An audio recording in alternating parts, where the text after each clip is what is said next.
morning sa atin lahat at shout out sa inyo. Nandito ngayon tayo sa bukid at tayo nagsosolo. Si nanay wala na. Si nanay nagbakasyon muna. Umalis.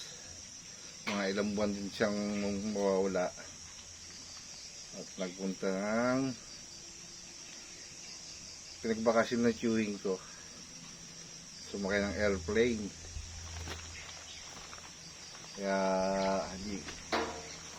hindi nyo mo makikitang makakasama ko si nanay dito mga ilang linggo o ilang buwan. Tayo na lang muna uli ang magdilinis dito habang wala si nanay. Nagbabakasyon. Ha! Sana all. Kaya tayo magdilinis mo dito. Grass cutter. Dami ko linisin. Parang ulan. Wala tayong tagaluto. Wala si mother. Naambon na. Kailangan makapaglinis tayo. At naambon. Solo play tayo. Wala si mother. Nakapag-grass cutter na tayo. Ayan. Hindi ko na lang binlag. Pinadaanan ko na ng grass cutter. Ito ang lago. Napadaanan ko na yan. Dito lang malapit sa ating kubo ang ating dilinis ng ating kalabasa. Gaganda na at inuulan. Linisa ko na itong kapraso kasi lumipat ako din sa kabila doon para maganda-gandang tignan yung ating paligid ng kubo. Yung aking grass cutter. Yan. So nalinisan ko na nitong daan. Maganda ba? Pagka malinis. Wow! Kaganda. Nandun na ako sa kabilang dulo. Ayun kitang kita yung mga hindi ko pa nalinisan. Pag ganyan-ganyan lang malilinis yan. Hindi ko sinasaid para mayroon siyang Carabao grass. Para hindi nagpuputik pagka naglalakad ka. Kaya magandang tignan yan. Malamig sa mata pagka may Carabao grass.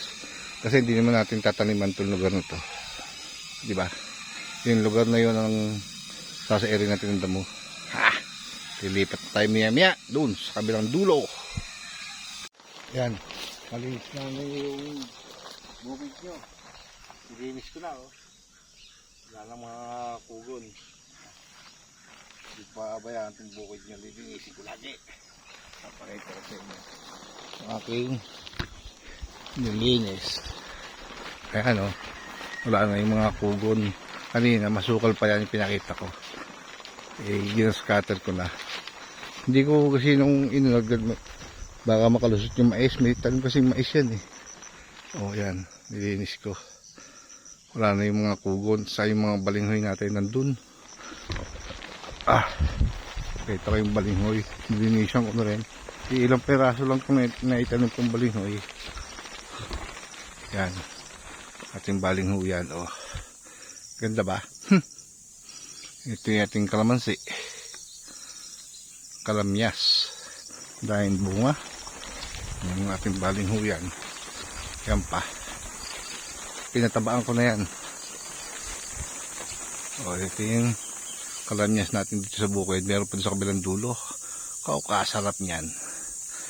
Ating nyog. Diba? Andun ang kubo.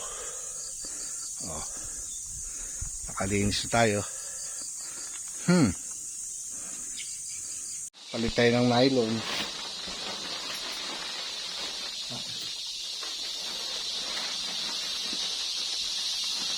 Protect.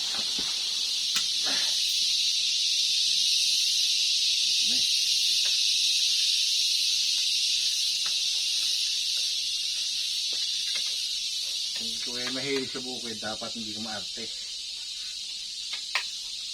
Kailangan handa kong maputikan, madumihan, amoy kalabaw. Kung hindi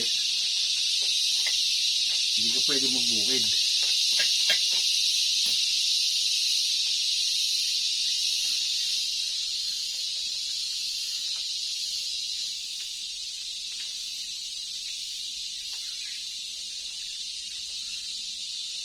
May butas dito Lang may tapat.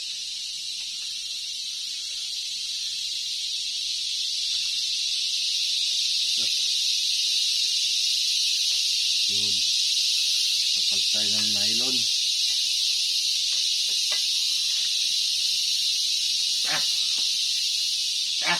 Tiga. Pabaliktad pala. Paano nga ba?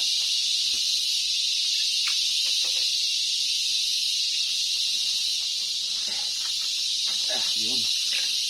Alright.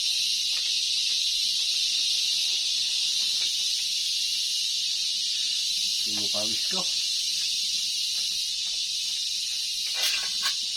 Yun.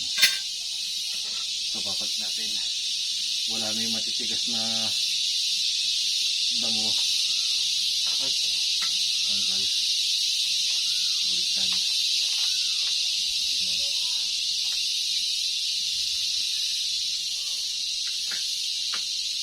Sabihin natin to. Tapos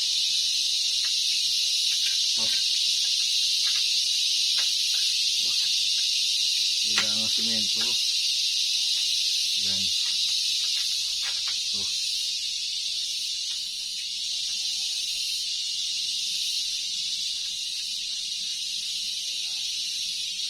Yun, no? Natanggal pala yung ano. Hahanapin ko naman yung butas.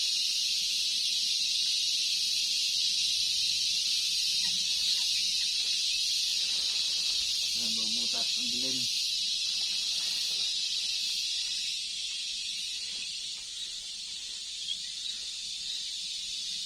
Tanggal.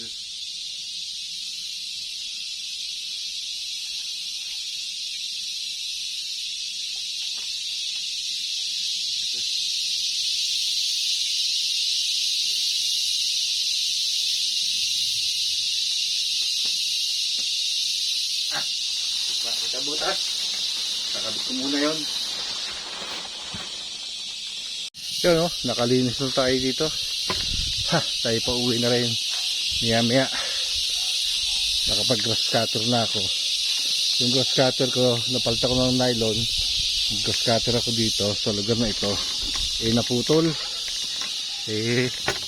Sa isang linggo na lang ulit pag-ahon ko. Saan ko tatapusin tong lugar na to.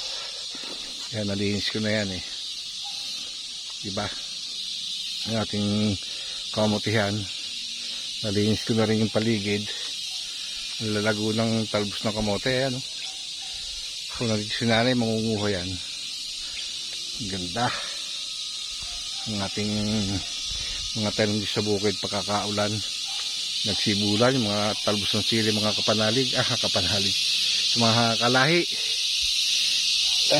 Meron kasi akong luyang nakita. Nadadali kasi sa tropang kapanalig, hindi ko nadadala. Sad time busy.